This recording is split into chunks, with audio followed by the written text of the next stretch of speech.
MiniWarGamer Dave here from MiniWarGaming.com. Welcome Wargamers to this special video, a list building video. Let's build a list. Today we are going to go through the Blood Angel army and I'm going to assemble as many models as I can to create as many different types of lists that I can at different points of values to see where we go and to see some of the tactics associated with the different types of lists that we build.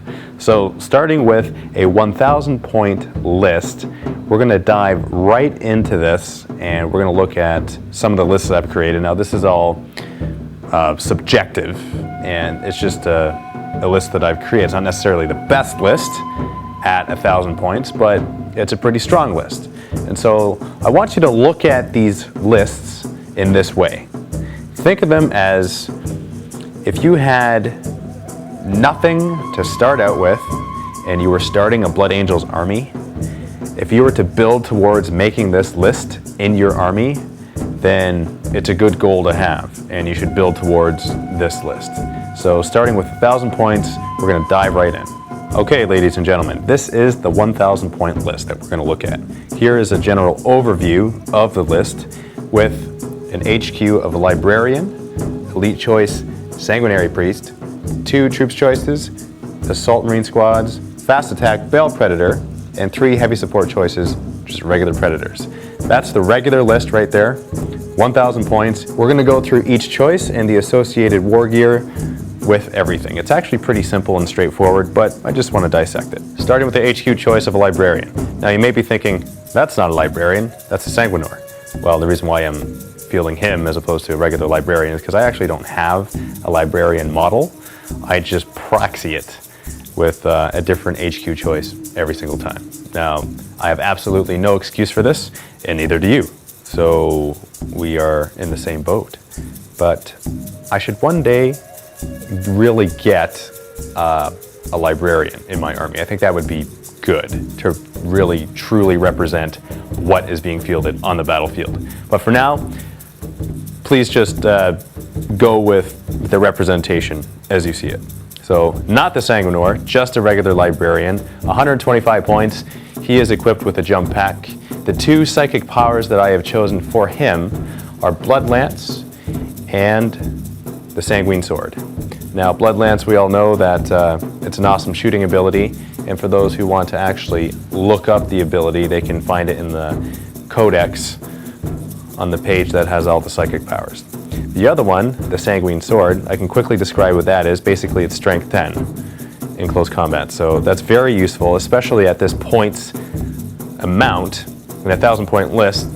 Typically, you're not going to get a strength 10 anything. So to have a strength 10 something in the list, it's very useful. Close combat, you're going to be really, really thankful that you have that Sanguine Sword, especially if you're fighting against vehicles or whatever. You'll be happy. Jump pack on this guy is a necessity because you want him to be able to follow the Assault Marines as closely as possible. Keep in mind that the Librarian is an independent character, so you're able to attach him to a squad and protect him using the squad as a meat shield, so to speak, or extra wounds when other units fire at you. So you're going to be sure that you will engage something in close combat when you eventually get to close combat, which won't be really long because you have a jump pack on and your Assault Marines have jump packs on and you move really, really fast. And it's just a lot of fun. Now for the Elite's choice, Sanguinary Priest. Yes, that is a Sanguinary Guard. It is proxying as a Sanguinary Priest, but I have chosen to use Sanguinary Guard as Sanguinary Priest models. I actually really like the look of these models, and I know that there are actual Sanguinary Priest models out there, but I've chosen to simply use these models. They look better in my opinion, so I am fielding them as Sanguinary Priests.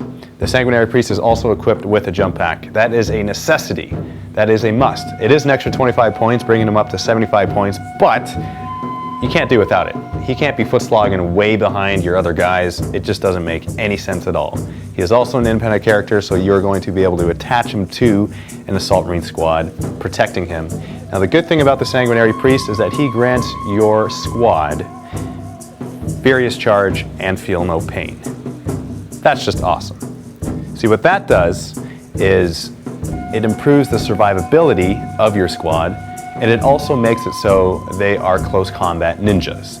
Furious Charge is awesome. That is the difference between a glancing hit and a penetrating hit on most vehicles. You have to include it. You have to include the Sanguinary Priest. Whenever Assault Marines are fielded, the rule of thumb is a Sanguinary Priest must be fielded. That is a must. Weapon skill 5, so he hits a little easier than regular Marines, and he is not equipped with anything else other than his bolt pistol and his chalice, which grants those abilities I have spoken of earlier. Let's go on to the troop choices.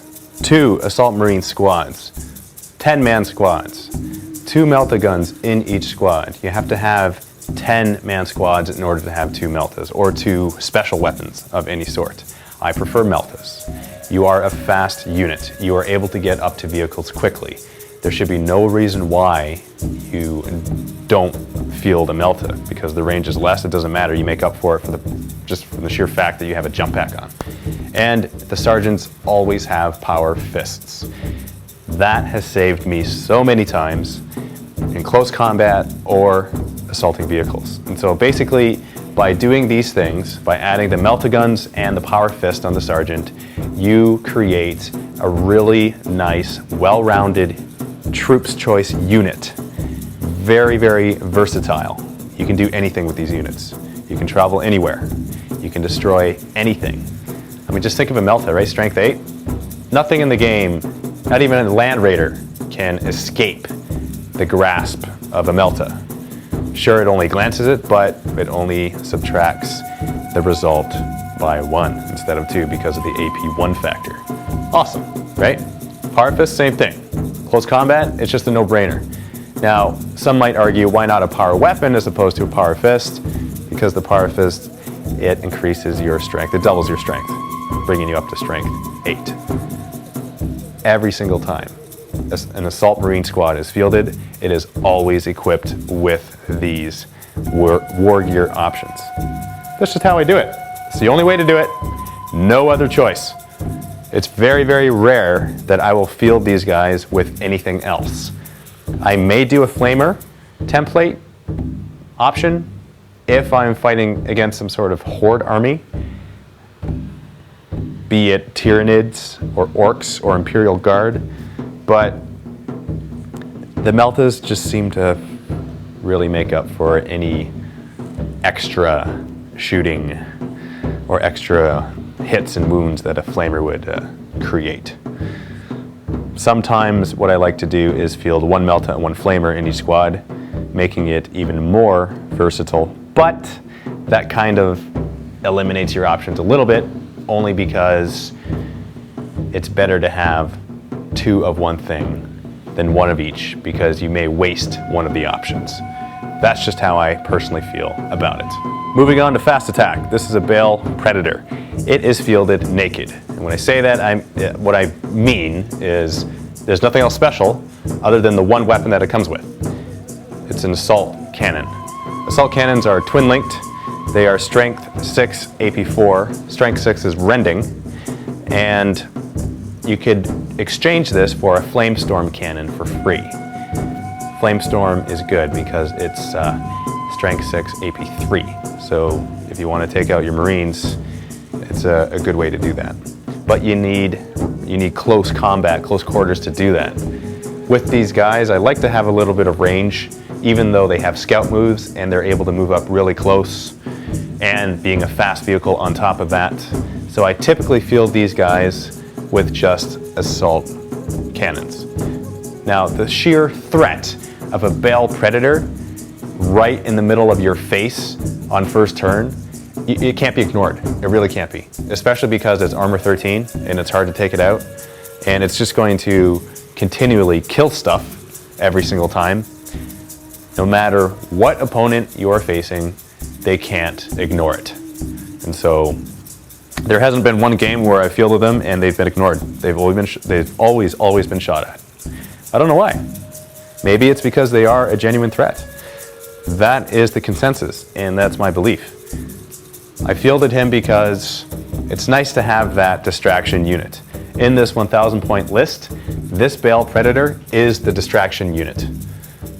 It's not going to be a game decision determiner. I don't even know if that's a word, but I think you know what I'm saying. The Bale Predator isn't going to determine the outcome of the game, is what I'm saying.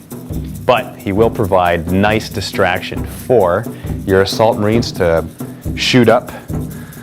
Shoot up, that's a very bad term. I shouldn't say that. As it relates to the game, move up. There you go. That's a little bit better. Bale Predator distracts as your Assault Marines move up and get into position to assault. And it works very well in conjunction with the next thing that we are going to talk about, which is the heavy support choices. Regular Predators, 70 points each. I'm going to cough right now. I've had a tickle in my throat for about 3 minutes, but I didn't want to cough into the mic, and it's a little late, and I'm not going to edit it out because it's raw and real. Predators, heavy support choices. These guys sit at the back of the table. They have 48-inch range autocannon. Strength 7, AP 4. You sit them on the back, and you basically divide your table edge up into 3 portions. And you put these guys in the middle of those 3 portions, and you make it so they can't be ignored either, because they are consistently shooting at things. And they don't necessarily get it every single time because the autocannon isn't twin-linked, but they do kill the odd thing here and there, and it provides a very nice, consistent nuisance to your enemy. If you're playing kill points, it's good because they're at the back of the table. Your enemy has to focus on getting to them to kill them, or focus firing on them as opposed to your Assault Marines, which should be in their face. I think that it's a very good choice, and especially because they are so darn cheap. 70 points, that's ridiculous. 210 points to field 3 of them. Isn't that insane? Armor 13. You really can't go wrong with that. You really can't. And on top of that, they're a fast vehicle, so if they need to move quickly, they can. And they should. So that is the 1,000 point list at a quick glance. Field this army. Try it out. If you have the models, experiment with it. If you are just beginning to collect Blood Angels, try to collect this army, this particular army. And you will notice that the armies and the lists that I create, there's always duplicates in the armies. There's never just one of one thing and one of another. I feel that it spreads me out a little bit too much. My feeling is that if you join up multiple units of the same, that synergy is created and you're able to be more competitive on the battlefield. So, join me in the next video. We are going to talk about a 1,250 point list, and it's going to be a lot of fun. Happy wargaming.